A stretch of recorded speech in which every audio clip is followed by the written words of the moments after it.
A paz do Senhor, que bom estar com você mais uma vez para mais um devocional. E você sabe, a cada encontro o Senhor vem construindo em nós uma perspectiva nova da leitura da palavra do Senhor.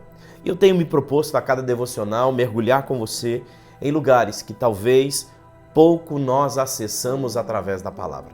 Hoje eu quero falar com você num contraponto. Você sabe que tudo que a gente lê na palavra, ele precisa ser lido ao contrário. Sabe, é como se nós olhássemos para o texto bíblico e pensássemos se aquilo que Deus ordena fazer não fosse feito. Existiria de Deus alguma ação, alguma manifestação, alguma operação? São perguntas como essa que o devocional que tenho feito dia após dia tem tentado acessar o coração a fim de que nós possamos mergulhar cada vez mais profundos naquilo que Deus nos chamou a viver, que é o seu reino e a sua vontade. Hoje eu quero falar com você a despeito de algo. Eu quero conversar com você nesse nosso devocional sobre este lugar que tantas vezes a gente já escutou, sobre o confiar e o esperar no Senhor. Sabe, quantas vezes você já ouviu dizendo ou alguém dizendo a você: espera no Senhor, acredite no Senhor, Deus vai fazer ao seu tempo, Deus tem o seu propósito, Deus tem o seu caminho. Principalmente em tempos de angústia, em tempos de dores, em tempos de aflição, em tempos conflituosos, em tempos de noites escuras, geralmente são esses textos ou textos similares com esta menção que costumam chegar ao nosso coração. Mas como eu te disse ao início desse devocional, o desafio desse devocional é levar você a compreender que palavras não são apenas palavras, são decretos delineados de Deus para o cumprimento da minha e da tua vida. É quando o Senhor me chama, me ordena, me orienta a cumprir. E todas as vezes que eu não faço, não ocupo o lugar que Deus me ordenou, eu preciso me perguntar, será que existiria alguma operação de Deus? Ou simplesmente não a realização? Deus simplesmente não realizaria. A minha pergunta é ainda mais profunda. Se Deus não realizaria, por que liberaria uma palavra? Então são coisas como essa que precisam guardar dentro do meu e do teu coração. Me deixa tentar ler com você o que eu estou falando. Sabe quando eu digo ler ao inverso? Sabe aquele texto bíblico quando o Senhor mesmo diz que Ele estaria conosco? O Senhor mesmo diz que o Senhor militaria quando Ele disse a Josafá que nesta peleja não teria que pelejar, porque o Senhor pelejaria com ele.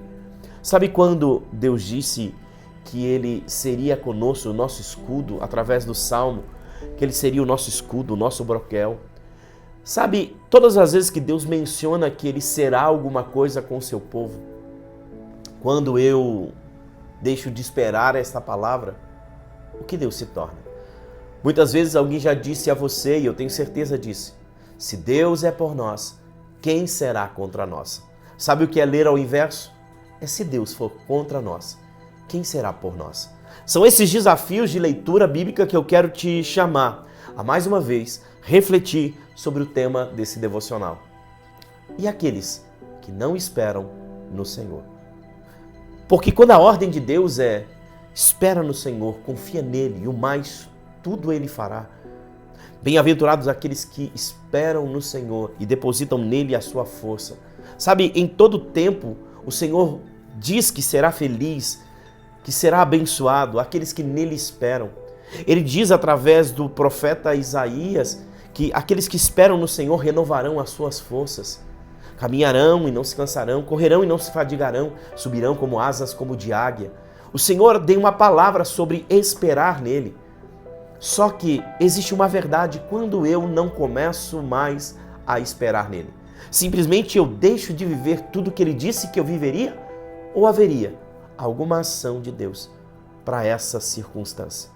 É com isso que eu quero chamar você a ler comigo um dos textos bíblicos que eu acho confrontante. E se você tem acompanhado esse devocional dia após dia, você tem percebido que o meu anseio, o meu desejo é levar você para esses textos que provocam em nós uma nova menção, uma nova mentalidade sobre o propósito de Deus.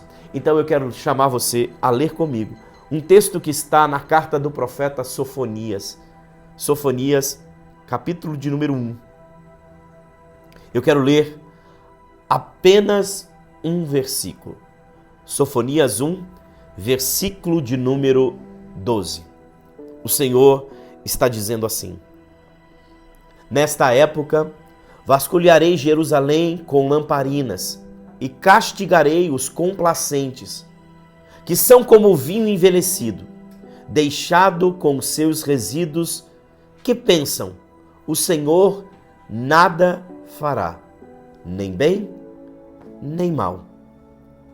A riqueza deles será saqueada, as suas casas serão demolidas, diz o versículo 13.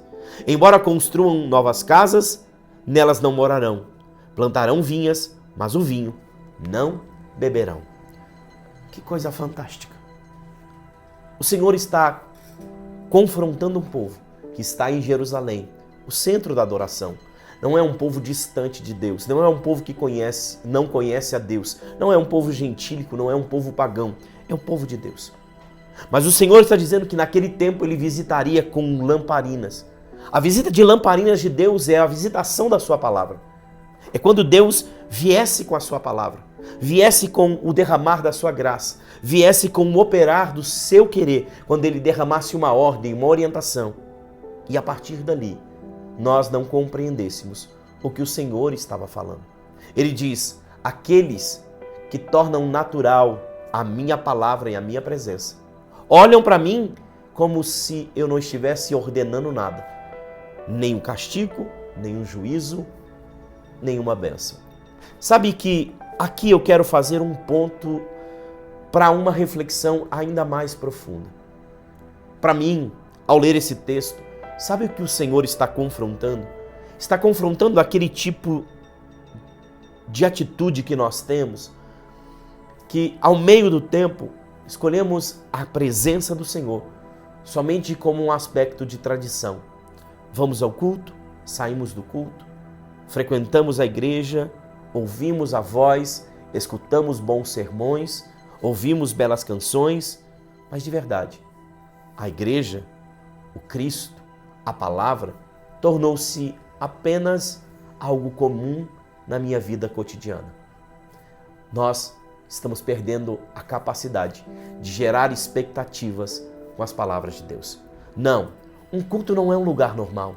A palavra, a Bíblia lida, não é apenas um texto e um livro qualquer. Não, ela é a manifestação da vontade de Deus para a terra. Ela é o operar de Deus na minha vida e na tua. Portanto, um simples versículo não é um simples versículo. É uma ordenança de Deus. Quando Deus inspira o pregador, o pastor, aquele que ministra a palavra, Deus não está dando apenas um texto para a aventura social de um dia. Deus está dando uma ordem volitiva, orientativa, para que nós possamos pegar tudo isso e derramar-nos diante da orientação de Deus.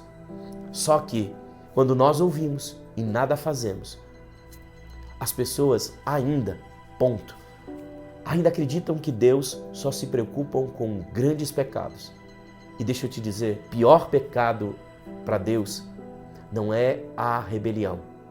O pior pecado para Deus chama-se indiferença. É quando as pessoas se acostumam com a presença, se acostumam tanto a ouvir a palavra que não se importa mais com a palavra. Apenas escutam, acham bonitas, acham palavras boas, acham palavras que trazem ânimo, força, mas não se transformam por elas. Sabe o que o Senhor estava dizendo através do profeta? É esses mesmos que eu destruirei. Peraí, o Senhor não vai destruir quem está roubando? A Babilônia que estava devastando? Homens sanguinários que estavam matando? Deus estava dizendo, não, eu vou destruir o meu povo. Um povo que vem para a minha presença sem expectativa. Sem expectativa de que hoje seja um grande milagre. Ou sem expectativa de que Deus também não vai trazer juízo sobre nada. Como eu não acho que Deus pode fazer nada, Deus se tornou apenas um objeto da minha religião, onde eu não tenho mais expectativa do seu agir, nem do seu operar. E deixa eu dizer uma coisa para você. A pior prática da vida de alguém é se esquecer que Deus não é gente. É isso mesmo. Talvez essa seja uma expressão tão singular, mas tão poderosa.